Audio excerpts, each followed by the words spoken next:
7.2, and actually have a fraction in the exponent, so 1 over n. And what you learn in this section is this, or you can write it like this. So a raised to the 1 over n is the same as the nth root of a.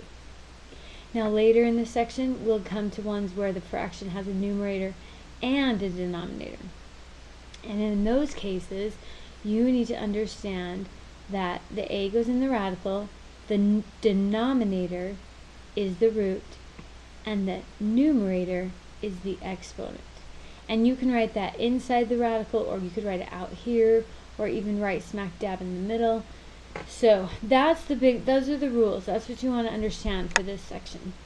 So to start out with, if I ask you to simplify 27 to the 1/3, well, that seems kind of hard and a little tricky unless you think of this rule and you realize that the 1/3 is the same as the cube. And if that's the case, you know the cube root of 27, 3 times 3 times 3. How about x? Let's pretend we see an x to the 1/5. Well, in this situation, if they ask you to simplify, by the way, that's what the directions will say. They will ask us to simplify. They just want to know what that would look like as a radical. So you write the x inside. Now, just so that we don't mess this up, if you had 27, let's say, to the 1/2. I'm sorry, 25 to the 1/2. We know that that means I'm going to take the square root of 25. Here's what I don't want you to mess up. It is not the same as if it's in parentheses. My next one will look like this.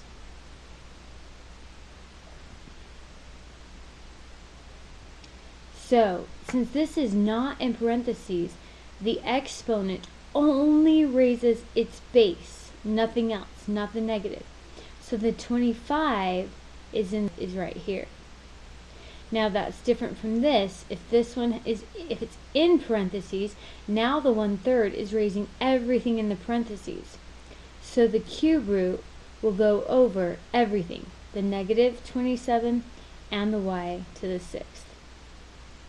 So here, I take the square root of 25, and that's 5, and I still have this negative. Now in this case, we know we can't do it if it's an even root, but it's an odd root, so I can take the cube root of negative 27, and I know negative 3 times negative 3 times negative 3 is negative 27, and we're going to use the rule we just learned, and that is that the exponent, 6 divided by 3, is y squared. Or in other words, y squared times y squared times y squared is y to the 6th. How about, what if they give you a number raised to a fraction? Now if I'm simplifying it, make sure, now we're doing this rule right here. You have both a numerator and a denominator. So 9 goes inside, 2, the denominator, it implies 2 square root. But the numerator should be up here as an exponent. And you can do either one first. You can do 9 cubed and then take the square root. Typically, if you take the root first, you have smaller numbers. So I'm going to take the square root of 9 first. And I know that that's 3. 3 times 3 is 27. Alright, how about this one? Negative 256 raised to the 3/4. So here, I want you all to write it as a radical, and then check and see if you did it right. Not in parentheses, so the 3/4 is only on its base, the 256. Now the denominator 4 becomes the root, and the numerator 3 becomes the exponent. 4 is 16, times 4 is 64, times 4 is 256. So I have the 4th root is 4, I still have it raised to the 3rd, and I still have the negative. Here again, the power only raises the 4. So 4 times 4 times 4 is 64, and then I'm going to multiply by the negative. Okay? Now, let's just do one more to make sure we're good on that. What if I give you this one? Negative 32 raised to the 2/5. Now I'm putting the whole negative inside the radical because it's in parentheses, so it's being raised to the 2/5. The denominator becomes the root, the numerator becomes the power. Again, it's easier to take the 5th root first. I know 2 times 2 times 2 times 2 times 2, negative 2 times negative 2, so forth, is negative 32. So the 5th root of negative 32 is negative 2, and then that needs to be squared, is 4. Okay?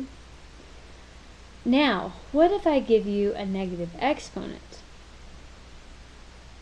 Well, we've seen negative exponents before, and hopefully you remember that you can't even do them until you make them positive. So we're going to begin by making it positive, and I do that by taking the inverse. So I don't invert the exponent, I invert the whole term. So 27 to the negative 2/3 is equivalent to 1 over 27 to the positive 2/3. And now I can do it. I know that in the root is the 27, and the root is 3, and the exponent is 2. So if I take the cube root of 27, I get 3, and 3 squared is 1/9. So 1/9 is my answer there. Alright, what if let's go a little further. Let me say, the directions now will say simplify, and just like before, you could see x to the something times x to the something else. Now before, this might be 2 and 3, and do you remember what you do? If you're multiplying, so in fact, let's just make sure that we recall, let's just see, all of our rules. We know that x to the a times x to the b is the same as x to the a plus b, right? That's an a. We know that x to the a divided by x to the b, oh my gosh, I'm writing crazy, is x to the a subtract b. And the b, we have x to the a times b. And we know those rules. We've done those with regular exponents. Now our exponents are kind of mean because we know that we have to add them, and to add them I have to have a common denominator. So I'm going to do this the same way I did fractions before. I pick the common denominator, which is 12, and I write it in my answer. Then I come up here and say, well, I have to times this one by 4. Anything you do to the bottom, you have to do to the top. And this one by 3.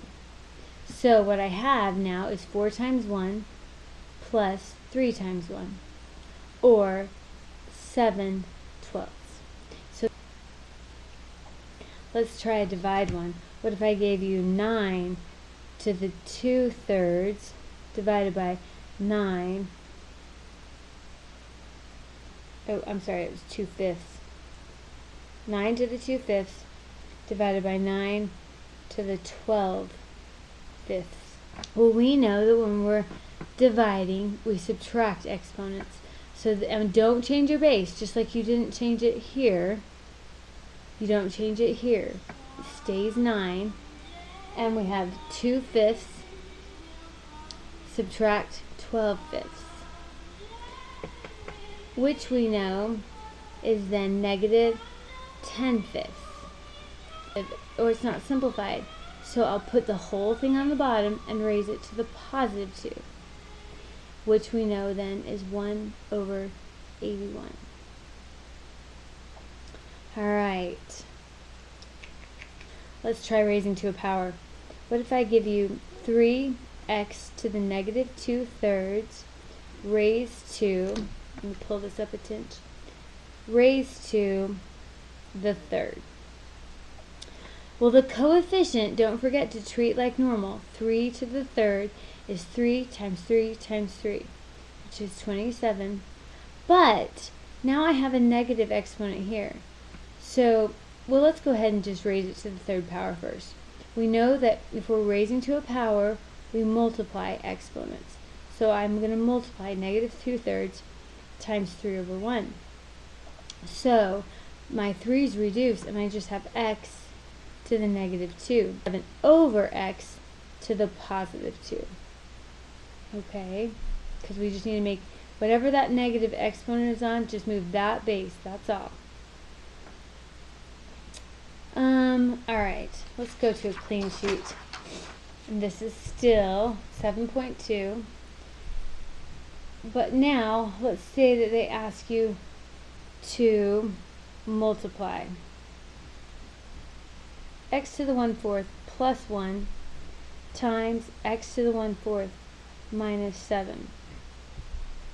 Now you've seen this before, and we've done it. We know we FOIL, first, outside, inside, last.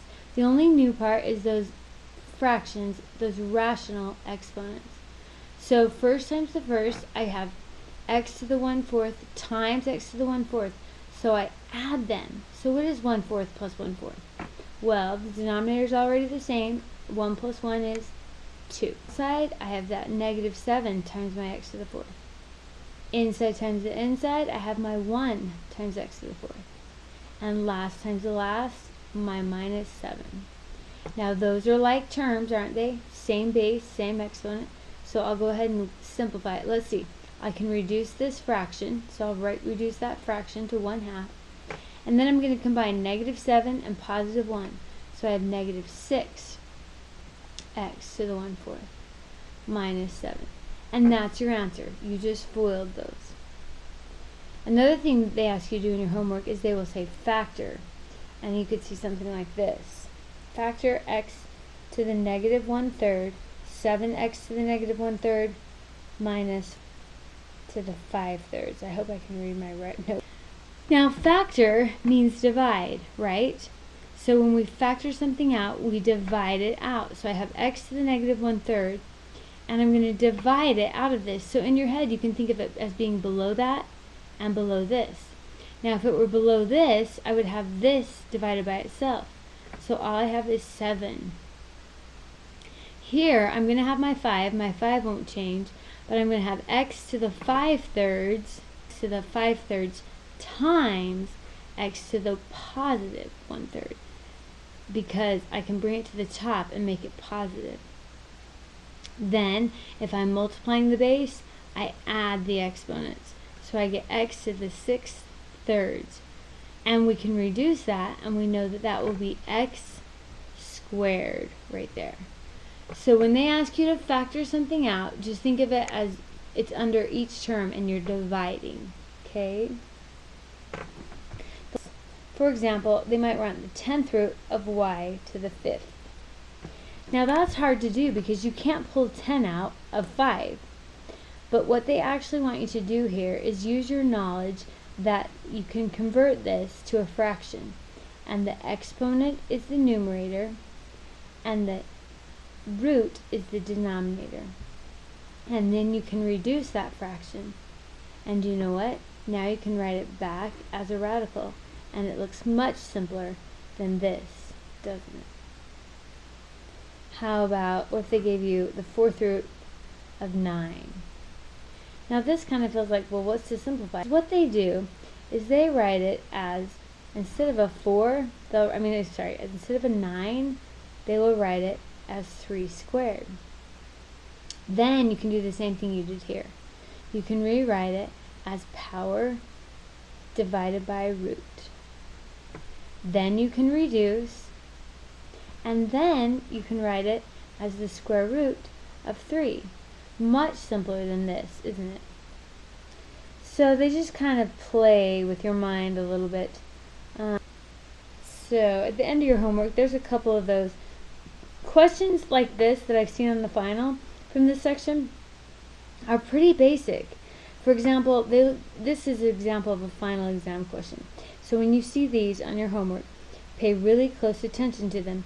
Make sure you do every problem like that. It's just a simple number, so you have to just know which one's the root and which one's the power. So in our case, 3 is the root, 2 is the power. Order is optional. I like to take the root first. I know that 3 times 3 times 3 is 27. So the cube root of 27 is 3. So anyway, good luck on 7.2.